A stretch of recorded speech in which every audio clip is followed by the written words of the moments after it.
I was playing on a line with Sid, and I went in the corner to help him, He said like 2 guys on him. So I'm in the corner where I spent most of my career trying to help him. He says, "Rod, get the hell away from me." And I'm like... As a kid, he's saying that to you. I'm like, what are you talking about? You need help in here. Clearing the crease. Oh. Clearing the crease. Hey, hey,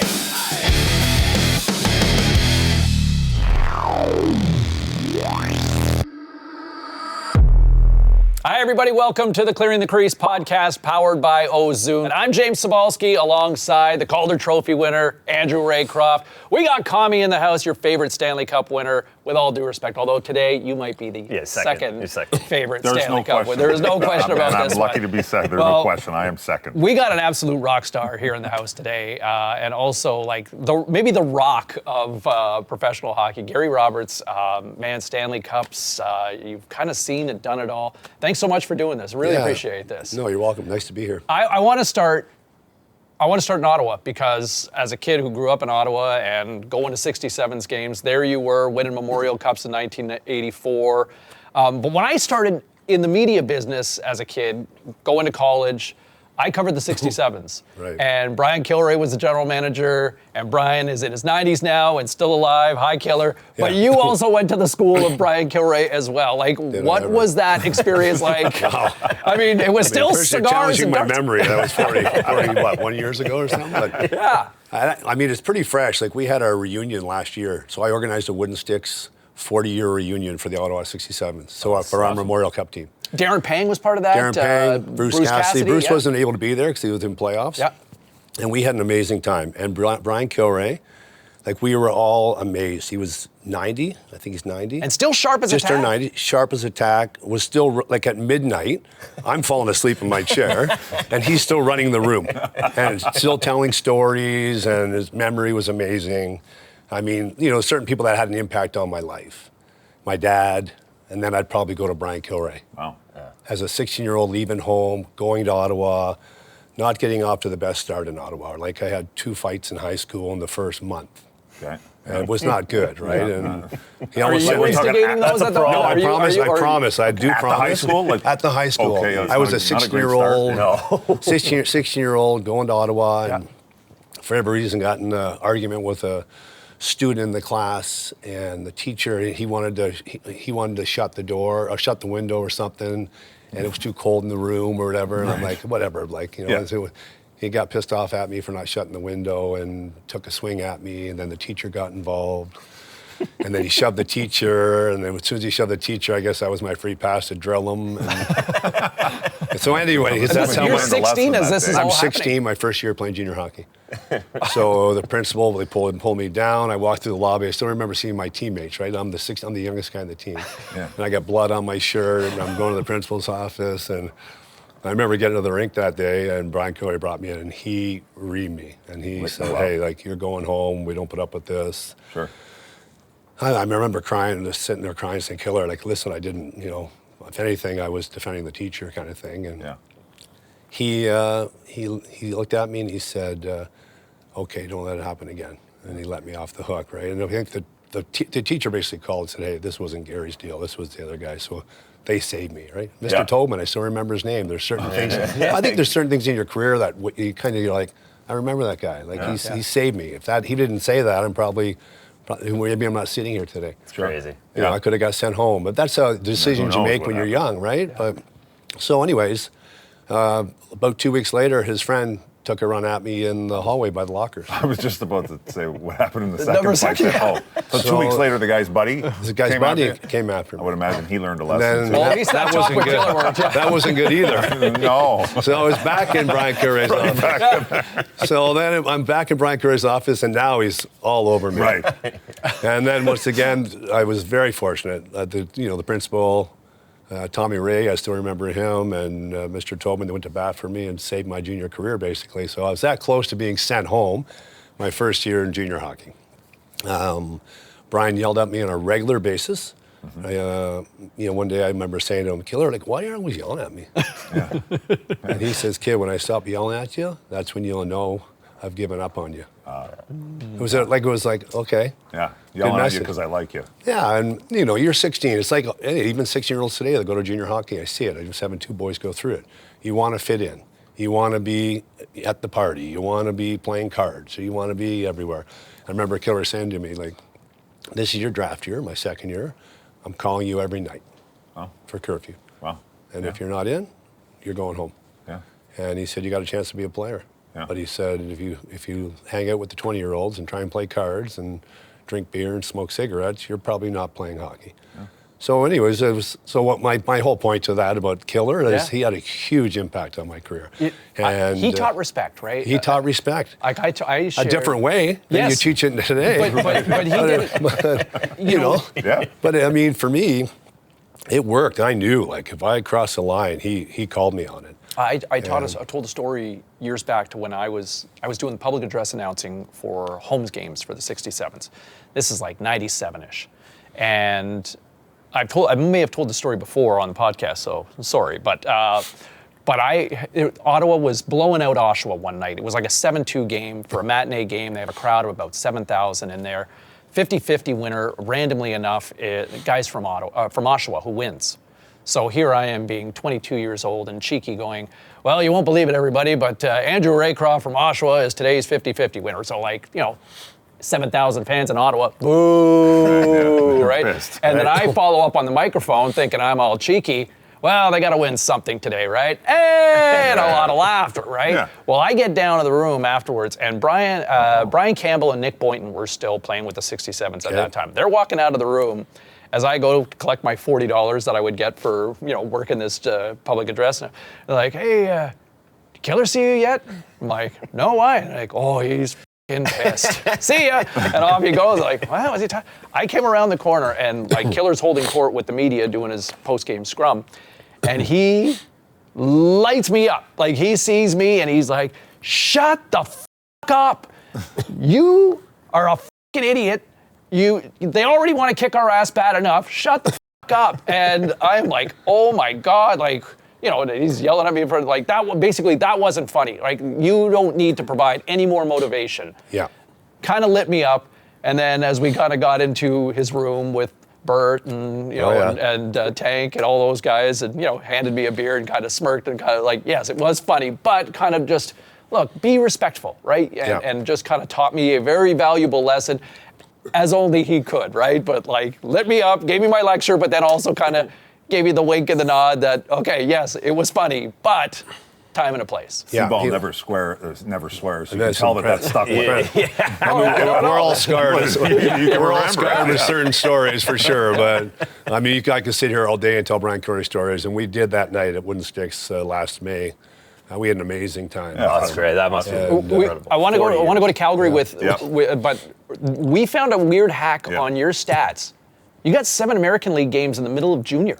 You got 4 seasons of junior, and all of a sudden you got 2 games like in your second year in junior. You got 7 games at Moncton. So we didn't make the playoffs in Ottawa my 3rd year. Okay. And so I went from Ottawa to Moncton to play seven American Hockey League games. And you were dominated. Gotcha. I was 18, but I was also scared to death because we were playing Freddie Beach, or we were playing Halifax. I mean, Freddie was going to Freddie. They got Gord Donnelly on the other side, and Jimmy Mann. Yeah, sure. I remember I ran him Jimmy Mann my first game. I had no idea who Jimmy Mann was. Right. All of a sudden, and you were 17, 18, 18, right? That's my first year pro. You got drafted. First after being drafted. I remember Jimmy Mann chasing me around the ice. Everybody's going, he's a lefty. Be careful. He's a lefty. I'm like, oh, whatever. Jimmy Mann threatening my life. But I was just young and like, okay, hey, listen, like we all find a way, right? You got to find a way to make it. Yeah. Brian Curry saying, I knew what he meant. And he never told me to fight, but I knew what he meant. So I kind of fought my way into junior hockey and started to score, and then I kind of fought my way into pro hockey and started to score. As well. I was fortunate, I always say, I was prepared to do a job that some weren't. Yeah. So it gave me the opportunity to play with better players. Yeah. And it made me a better player. Yeah. It's kind of as simple as that. Gold. Yeah. So you got to find a way to, okay, how am I going to survive every night that I'm not a healthy scratch? Yeah. That was my thing when I went into the games. Okay, middle of the second period, if I haven't done anything, I'm like, shit, I better do something. Yeah. You know, or that when the coaches are in there, you know, game's over, and the coach is like, hey, how was he tonight? And everyone's like, well, didn't notice him. Yeah. And then you're in trouble. Yeah. Then you begin on that side of it. So I always had that. You know, I got some lessons early in my career that kind of taught me that not to take anything for granted and be ready to play every chance you get. Yeah.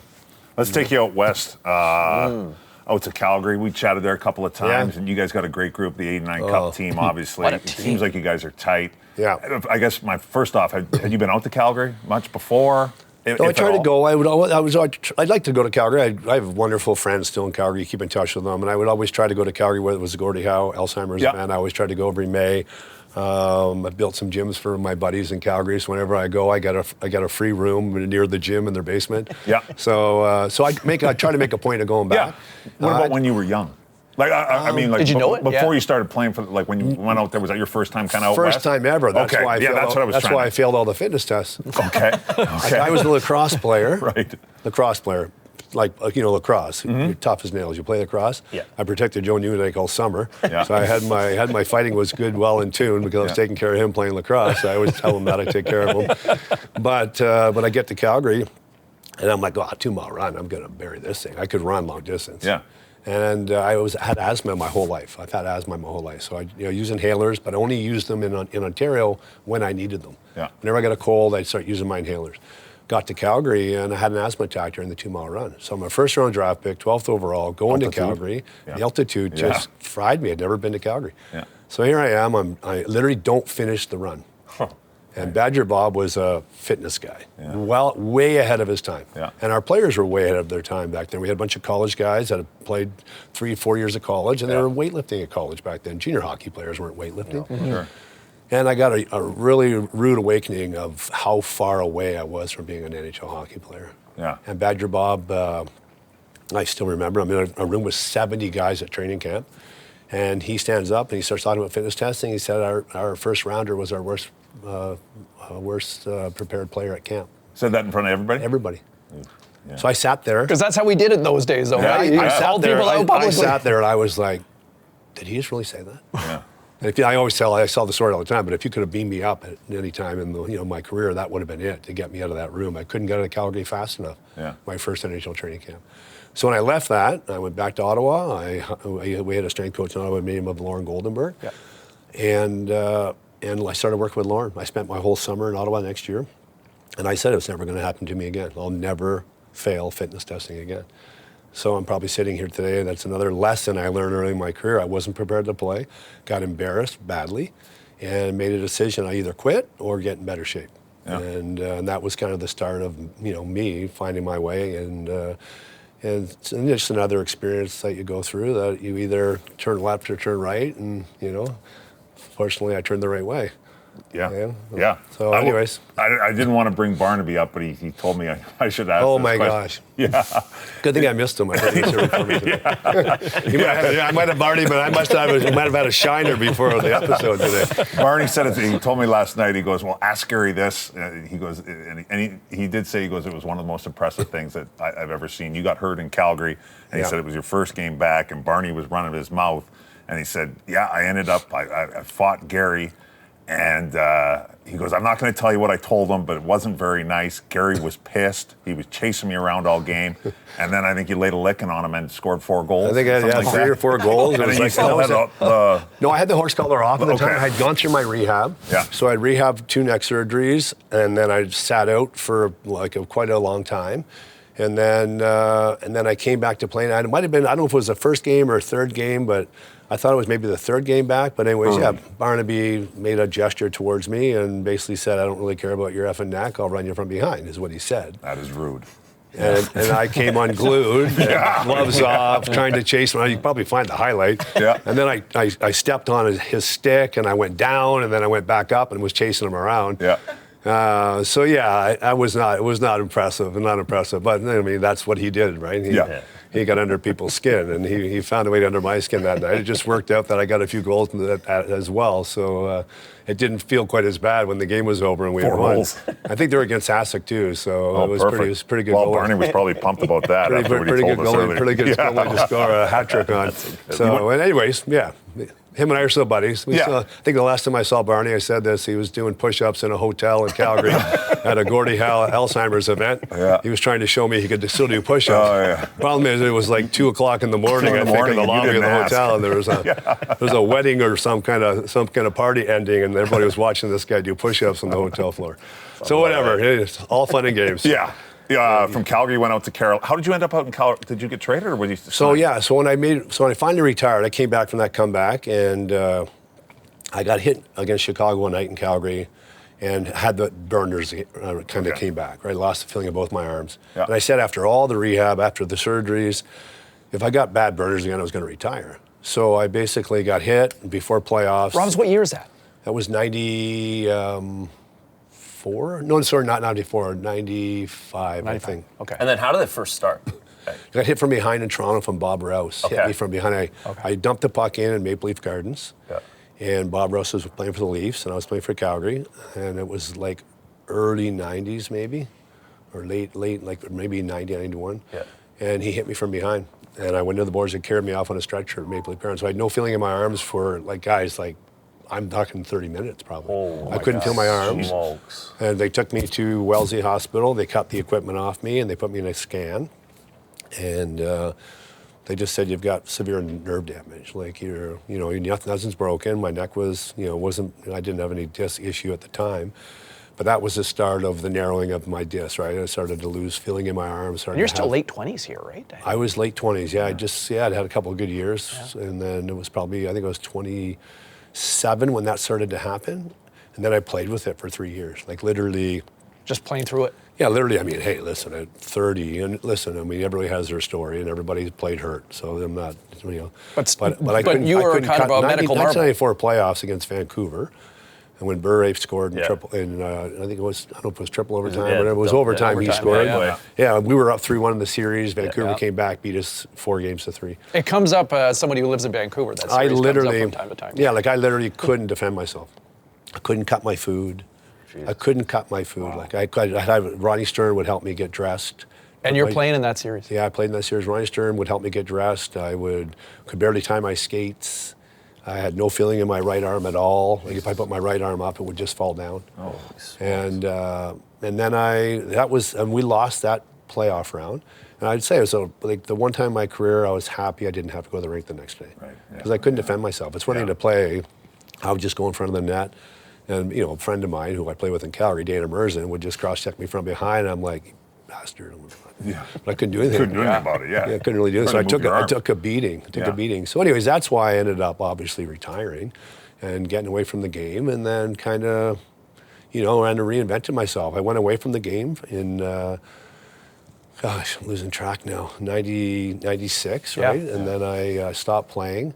And then I took a whole year. So from April of 96, I retired and came back to play in September of 97. So basically 18 months away.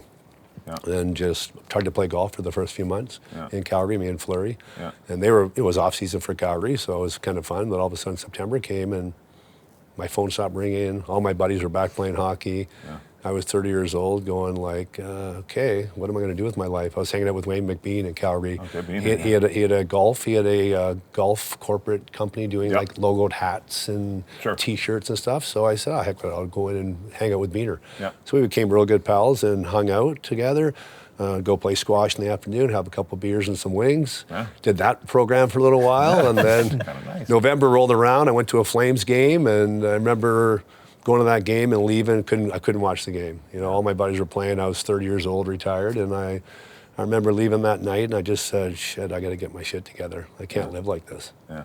And I was 30 years old, so I remember saying to myself, like, "Where am I going to be at 40 if this is how I feel at 30?" Yeah. Obviously, we all go through it. We retire. Sure. Feel sorry for yourself, get depressed, probably make choices I shouldn't have made. Yeah. And then kind of got my shit together, started studying nutrition training, met some great people that were in my corner, obviously. I was very fortunate to meet a lot of great people on the way that said, "Hey, Robs, when do you do this? When do you do this?" And I kind of took their advice and just started to reinvent myself to come back and play. So I was very fortunate, very grateful I had those people in my corner during that 2-year period when I was trying to make a comeback. Yeah. So I was, very grateful that I had that second opportunity to play till I was almost 43. I retired just before I was 43. And that's just taken, so from that moment to now what you're doing Yeah. with the training and the amount of NHL guys you've had a huge influence on, going back 10 years now, 15 years, and even when you were playing, right? Like I remember while you were playing, half the guys that I knew were training with you up north of Toronto. The Mike Smiths of the world, those guys, that crew, Stammer. I just saw Smitty yesterday, actually. Anyways, You did? he's in town. His boy's in a hockey tournament in Toronto. Is he? Talk about that after. Yeah, but anyways, so. So all of that came from your injury, but just talk about how important that's all been, and not just for you, but for the league in a way. Yeah, I was, like I say, I felt, like I say, I was so compelled to share what I learned. And when I retired, in 2009 I retired, Michelle and I just had our second baby, Sam, and I had retired in Tampa. Rick Tocchet called me and he said, we're talking about sending Stamkos to Minnesota and staying in a hotel all summer. Because I'd played my last year with Stamkos. Yeah, Stammer was on that team. He hung the whole year with me. Yeah. And we'd meet in the gym every morning and train, lift weights. Yeah. And my goal was to get him stronger during that year, and that was the year that Barry Melrose was coming out and saying, hey, we should send this kid back he's not ready. back to junior. He's not ready. Yeah. And I was walking into the ownership and Barry and say, listen, just let me train the kid. Yeah. I'll meet him every day. It'll be fine. He's too good to send back to junior. Yeah. And thankfully they didn't do that. I think Barry was fired gone quick, 16 games in or something. Yeah. And then Tocchet took over. Yeah. And then I think Stammer scored 20 goals from Christmas to the end of the year. Yeah. And then that summer, basically, instead of him going to Minnesota Hotel, I started training him. So I was training Stammer that summer out of my house in Uxbridge. Wow. I always knew I would probably get doing something like that. Didn't know it was going to be right away. Yeah. And absolutely fell in love with it. Fell in love with helping him, and I was still training with him. I remember went in to see Michelle in the kitchen one day. She was making us shakes because we used to always have a shake when we were done. And I said, I think I'm going to get a PTO. I'm feeling too good. I'm not retiring. And I was 43. And Stammer was 18. He just turned 19. Yeah. And He was trying to keep up my to wife you. was looking at me and she's like, are you crazy? And then the next day, sure enough, we were doing a heavy rear foot elbow split squat. And he was getting really strong, starting to push the weight. So I was trying to keep up to him, and I tore my quad, and he knows the story. I tore my quad doing an exercise. Then I walked into the kitchen, and I said to my wife, well, I think I'm back to being a coach. So I had my one 24-hour period that I thought I was going to make another comeback. And then I woke up and said, I think I'll just be a strength coach. So that's what I did. And then from that time, next year, we had 4 or 5 guys come to the house. Then we had 10 or 12 guys come to the house. Then we had another, my second daughter, Sidney, who was 2010. And then we had 3 young kids in the house, another older daughter that wasn't living with us at the time, and my wife looked at me, she says, you got to take this circus somewhere else. I had guys suntanning in my backyard. Michael Del Zotto finishes his workout. Oh my gosh. Kelly's got his Speedo on by the pool.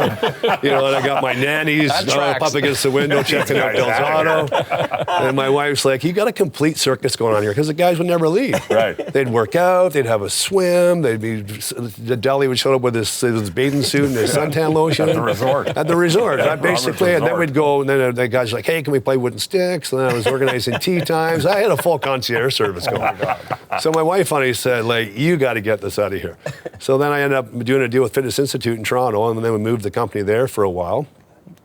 And then started to help St. Andrews kind of build their facility. And that's when I kind of got into doing facilities. Okay. Really enjoyed building gyms. I was kind of that was kind of a side passion for me. And so I helped them build their gym, and then I moved my business to St. Andrews College. And that was there, I think, for 8 summers.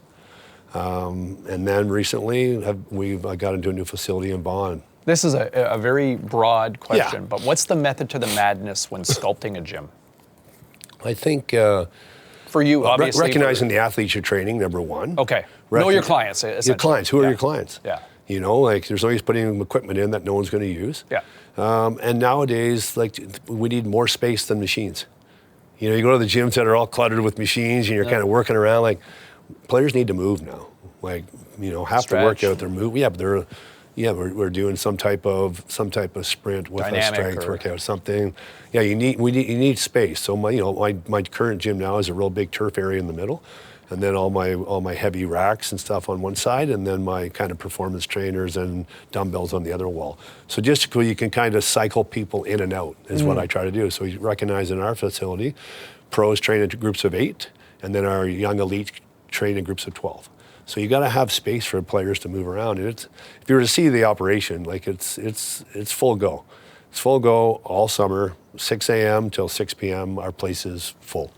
And we've got a beautiful new facility in Vaughan that I'm really proud of. I've been doing this for 16 years. Yeah. Since I retired from playing, I've been doing this. So to have our own facility now that's year round, we do executive wellness, we do elite athlete development programs after school all winter, and then we run a whole off-season program that the gym's busy basically for the next 4 months.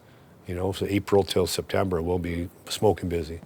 What about the business side of it? Did that come to you like easy, or was that? Yeah, I think it's harder just Okay. because, there's only so much you can charge. It's like anything else, Yeah. right? Like players are only prepared to pay so much, but I really felt like I knew the system worked. I knew what I did worked. My goal was to put everything under one roof. Yeah. I knew if I could get a facility, because being in Toronto, anybody that's spent any time in Toronto, when you got to go from the gym to the rink, to the treatment, to the yoga studio, to the Pilates, like you spend 4 hours a day in your car. Yeah. It's a disaster. Disaster. So you're driving traffic. So What's I your thought, time worth? Yeah. And what's your time worth? So I'm like, my players come they show up around 6:30, they start to show up, and they'll be there till noon. But they have everything. They have the food, they have the training, they have the on ice, they have the treatment, they have the cold tubs, they have the saunas. They have everything they need there. We do their laundry. They have breakfast, they have lunch, they have snacks, they have protein shakes. So I've tried, and I just, for me, it was like, okay, this is how I keep them all here for a long period of time. And then they can go off and play their golf or whatever. And I try to manage with some guys, because you don't repeat day after day after day if you're playing golf every day. Although, everybody says, well, golf's, it's not taxing. I'm like, it sure is. It is. Yeah. Every time after a In golf game August for in me, Toronto. fries your humidity, nervous system. You're dehydrated. You very rarely eat the right foods. And if you choose to have a Great couple options. beers, then all of a sudden you're coming the next day and you're flat as a pancake. So I'm like, guys, you map out your golf. Here's your training days. Map out your golf around your training. So you're still getting the benefits of the training. I know they got to go play golf, but you don't need to play golf 5 days a week and try and be a pro hockey player if you're a guy that needs to gain something in the gym. Because you stay in shape, but you don't make gains if you don't sacrifice something. You have to sacrifice in order to make those gains. So it's time, and you got to be willing to put the time in. And the great ones do. The great ones do. And so I'm fortunate to have, obviously, a pretty good stable of players. Yeah.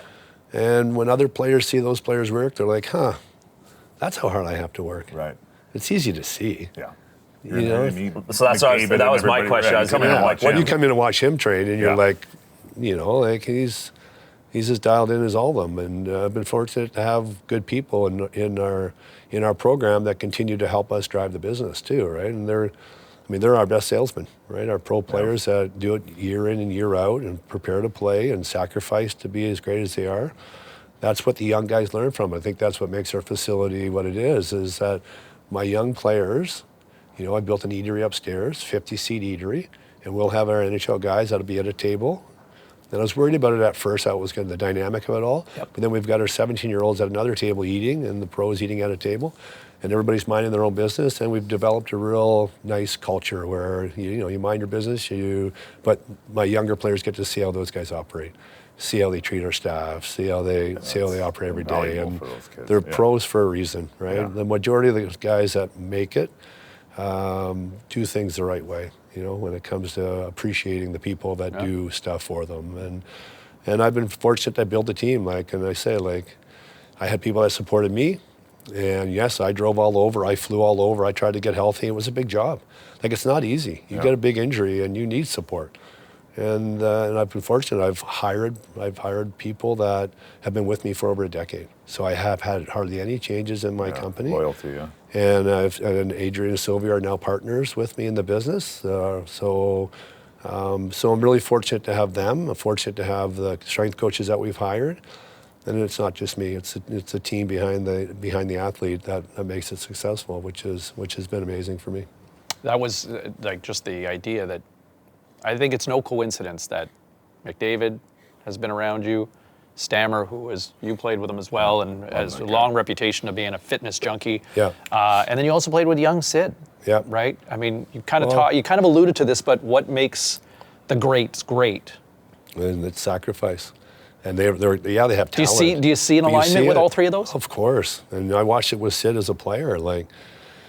I'm so amazed by Crosby. I really am. I tell this story all the time. I got to Pittsburgh and I was playing on a line with Sid, and I went in the corner to help him. He said two guys on him. So I'm in the corner where I spent most of my career, trying to help him. He says, "Rob, get the hell away from me." And I'm like, as a kid, he's saying that to you. I'm like, "What are you talking about? You need help in here." He's like, "No, I don't need help. Take someone away from me. I'm good." Yeah. And it was like the light went on for me. I'm like, this kid at the time, I was 41, and he was coming to the corner. He had two guys on him. He came to the corner with the puck. Yeah. I was always amazed at how good he was, how dedicated he was. Gary, Peter Sikora once said, and just to quickly jump in, because you can speak to this probably more. I remember Peter Sikora, kind of at the end of his career, was in Pittsburgh as well, and I said, "What makes Sid great?" And he said, his body build as a hockey player is the perfect build. He talked about core strength at a time that I don't think core strength was really a thing 20 years ago in hockey, and so you were kind of going that way. Could you speak to that in terms of his compete strength? He was a man amongst boys, really, when he was a junior hockey player, and he had a huge. I thought I had big legs. This guy had huge legs, huge butt. Really, really strong, low center of gravity. You always watch Crosby and you're always amazed. It's almost like he was born with the stick in his hand. It's always in the right spot. It's always on the ice. It's always like a heavy stick. Yeah. You go to use the stick, guys, and I'm looking at this going, how do you use this thing? It's heavy, it's stiff, it's straight. Yeah. Think about that. Like a young hockey player today, if you said heavy, stiff, and straight, they'd be looking at you and go, I'm not using that stick. I need whip, and I need a huge hook. Right? Yeah. So the stick that he used and the game that he played, it was eye-opening for me. It was. Mark Recchi and I would sit in the back of the plane, and we would just marvel at how all of us, even us as older players, would watch Sid. And I remember... So you knew? Yeah. You knew? Oh, yeah. I knew. You knew. We didn't. Everybody talks about a veteran leadership in Pittsburgh, and we thought we had great veteran leadership back then. We didn't have to do much. We had an amazing group of young players: Jordan Stahl, Malkin, Letang, Crosby. I mean, those three guys I played with are still playing. It's crazy. And I'm like, are those guys still in the same team? They're still playing. Yeah. And it just absolutely amazes me. Yeah. And they were Tanger was kind of like a free spirit, kind of goofy young guy. Didn't have a care in the world, played like it, but played amazing. Yeah, and he was so good because he had that attitude.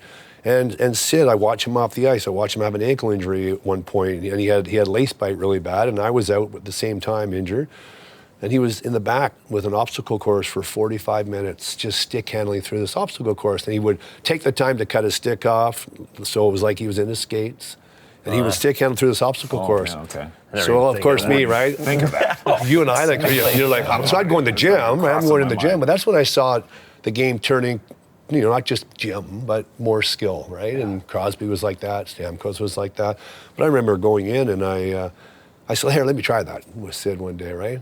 And within 5 minutes, I was knocking over sticks and wrecking the obstacle course. I had this burn in my forearms. Rex, get out of the corner. Robs, get out of the corner. Get out of the corner, Robs. I got it. Yeah, Crosby basically looked at me and said, Robs, you're wrecking my obstacle course. Get out of here.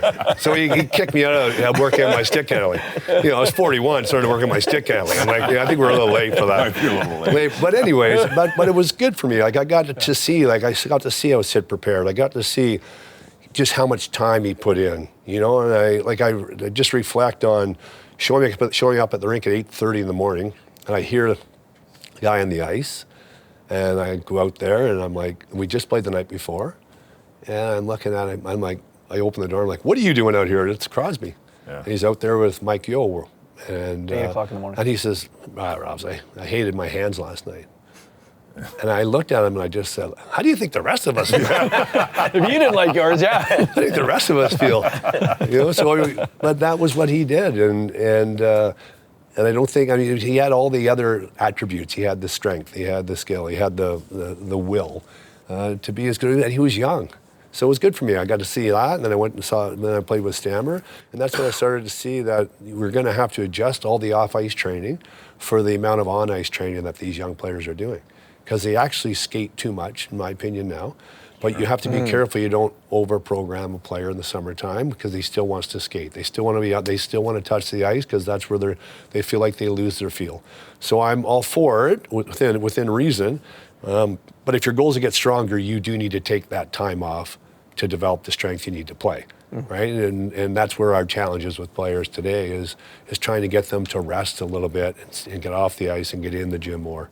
And making that's your 3 months where that's your foundation you're building on every summer. You're building on that foundation for longevity. Yeah. And you start missing summers, whether you play late, like our Oiler friends, playing late a couple years in a row. Yeah. Catches up. But guys, I think people totally underestimate the wear and tear on the body when you go to the Stanley Cup final 2 years in a row, and to top it off, you don't win.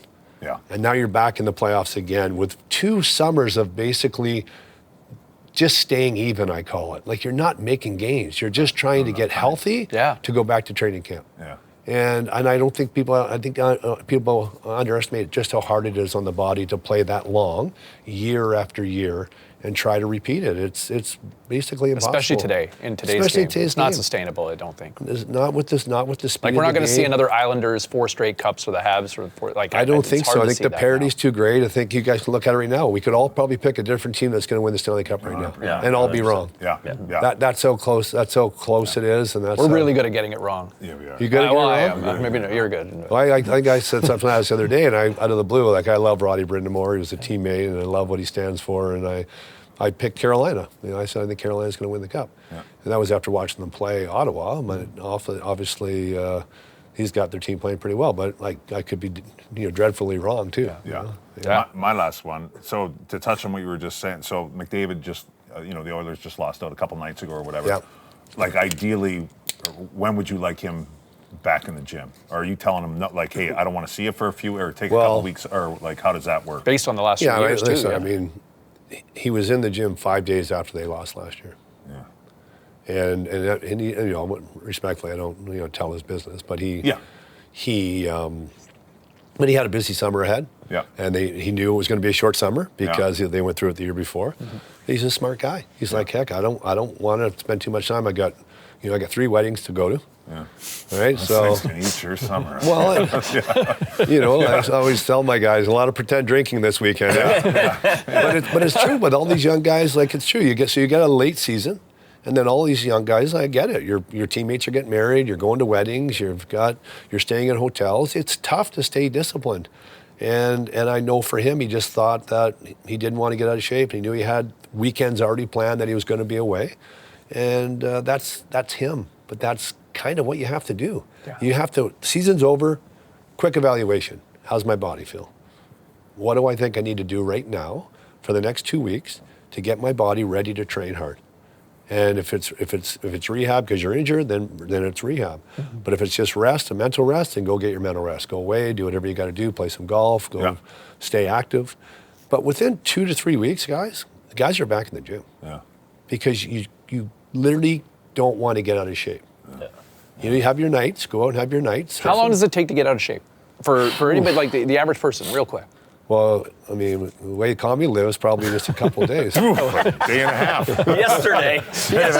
Maybe. I was in shape yesterday. I'm out of shape now. Every time I see Tommy, we're at alumni events, so we're usually both having beers. Right? So we're both on the same program when we see each other. But as an athlete, like a highly trained athlete, does it take a week? Yeah, I'd say if you go and have lots of fun for a week or say 2 weeks. Yeah. You're starting to get out of shape. Aerobically, I think you get out of shape quick, like 72 hours. Yeah. If we don't have, I believe that if you don't practice hard in season, eventually it affects your game pace. Okay, so I'm a big advocate. Like I help with the Brantford Bulldogs currently in junior hockey. It's been really fun to kind of be part of that in an advisory role, and also Adrian and I go in and we help with the strength and development there, conditioning, and it's been really good. But I feel like if our team doesn't practice hard Monday or Tuesday early in the week, we don't play with pace on the weekend. So you can get into that. Too much rest isn't good. You right? Yeah. Too much rest, you lose your game pace, you lose the physicality. Like, I need to see some contact in practice. I was a player that I was asking for contact because I wanted to feel that how tired you feel when a guy's hanging on you like this guy. He's hanging on you and your heart rate's up 15, 20 beats. If you never feel that in practice, I think at some point during the season you pay the price for that because you lose your fitness. Yeah. And then if you're not a guy playing more than 15 minutes, you get out of shape pretty quickly. Yeah. So I'm a real, I believe in studying ice times, pace of each shift, how you're recovering. And if you're not recovering between shifts, then you need to do more off the ice. Yeah. And I think it's a real fine line. That's why I think what we do well is we take that player and we look at his ice time all year and we look how, okay, you didn't play much this year, right? And you didn't practice hard. We'll give you 1 day off and you're getting back to work. You know what I mean? Because a lot of guys, I believe, aren't in aerobic shape because they don't do enough off the ice to keep it, and then they don't play enough minutes to get it on the ice. So you can't treat everybody the same. No. You need to look at your roster. You can look at your 25-minute guys and say, okay, yeah, you're doing a light spin, some mobility, cold plunge, and eating. Yeah. But you played 8 minutes, and you may get 12 minutes next game, but if you don't train like you get 12 minutes, then when you get those 12 minutes, you won't be prepared to play. Yeah. Yeah. And that's what so I'm watching games. That's what I'm studying. But that's what you're watching, yeah. I'm watching. Yeah. I'm watching it. Can you repeat your pace every shift? You get out for a long power play. A skilled guy plays a 2-minute power play. What's his next 5-on-5 shift like? So that's the stuff I look at when I'm looking at, are you able to recover from going full out and repeat your shift? And if you're not in good enough shape to play. This is fascinating, and I think we all probably have 10 million more questions that we're like, we would love to do this again sometime, Gary. Because you're tired of me rambling. No, honestly, you knew it was a problem. You knew it might be a problem. Our producer, Steve Stone, is a diehard. We're going to have some beers at the track. We didn't even talk about your run with the Leafs and a stack roster from those early 2000s. Yeah, so I mean, I think to close this out, thank you very much. I think I'm a big believer of the line, attitude reflects leadership, from the movie Remember the Titans. Yeah. I think the stories that you shared today, Killer, Mr. Tobin, people who believe in you, elements of leadership, but you look at 3 of the greatest players of this generation in the last 20 years, Sidney Crosby, Connor McDavid, Stammer. Yeah. I think there's no coincidence that the fitness whisperer, the hockey whisperer, that you have kind of shared some of that knowledge, and they are better players for it. So thank you very much for doing this. Yeah, I appreciate it. Really appreciate this. Thanks for having me. Yeah, thank you guys. Thank you. One of the greats and one of the most fascinating stories in hockey, to be a 400-plus goal scorer, Stanley Cup champion, Memorial Cup champion, and to reinvent himself now as one of the greatest fitness minds in the hockey world today. Gary Roberts. For Kami, Razor, I'm Cebulski. See you next time here on the Clearing the Crease podcast, powered by Ozone. Well played.